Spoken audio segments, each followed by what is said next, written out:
Hey everyone, this is Christopher Brown here again from AlphaLifestyleAcademy.com, and I'd like to welcome you to another video.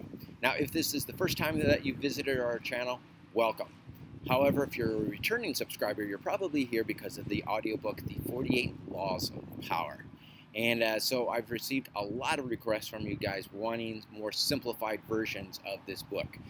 If you'd like the full 10-hour version, you'll find a link for that in the upper right-hand corner if you're watching this on YouTube. Now, if you see behind me, I'm filming today's video in front of medieval times.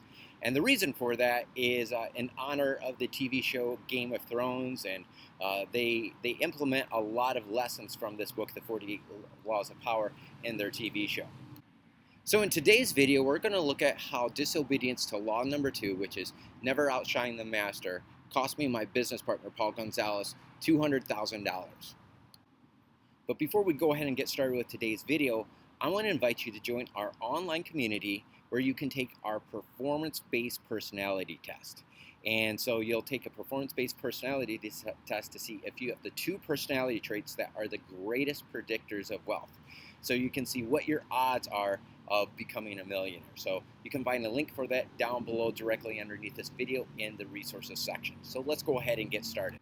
So in today's video, we're going to look at how disobedience to law number 2, which is never outshine the master, cost me and my business partner $200,000 in revenue.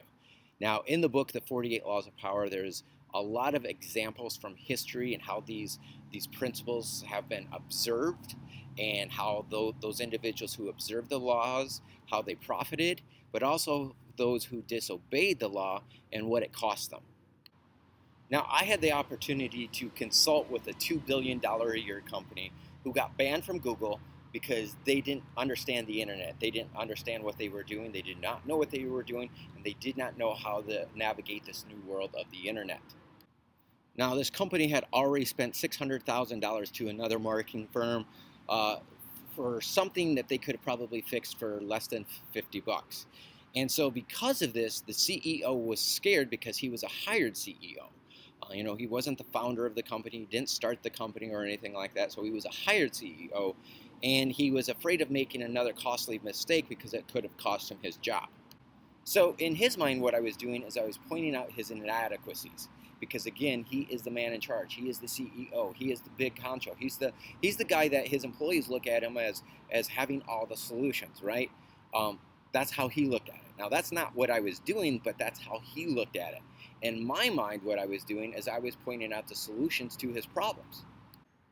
Now, this is what disobedience to the law cost me. But inside the book, The 48 Laws of Power, they do give you some pointers of what you could have done instead. Now, back in medieval time, what would have happened for doing something like that is you would have lost your head.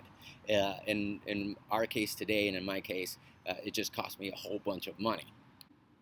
Now, one of the things that I could have done is asked him a bunch of pointed questions that gets him to feel as if he came up with the solution. And then from that point hired us to do the project, but he came up with the idea in his mind. So if you found this video helpful, I want to encourage you to use the tools down below directly underneath this video and click on the like button. But I also want to invite you to comment below and share some of your stories of either how disobedience to this law, how much it cost you and some of the things that happened to you, or how did you benefit from observing the law. Now, again, if you found this video helpful, I want to encourage you to subscribe to our YouTube channel by hitting the red button down below directly underneath this video, and hit the notification bell. That way you'll be notified for the next video in this series. And our next video in this series, we're going to talk about law number 2 of the 48 Laws of Power. But I had a blast recording today's episode here for you in front of medieval times. But again, be sure to join our online community, and that way you'll be able to get access to our performance-based personality test to see what your odds are of becoming a millionaire, because there are 2 personality traits that are the greatest predictors of wealth. It's not what you know or different marketing blueprints or anything like that, but it's your personality traits. And if you don't have them, we'll also show you how to slowly condition yourself to have these 2 important personality traits. But again, I had a blast recording today's video for you. Take care, everyone. Have a great day, and we'll see you in our next video.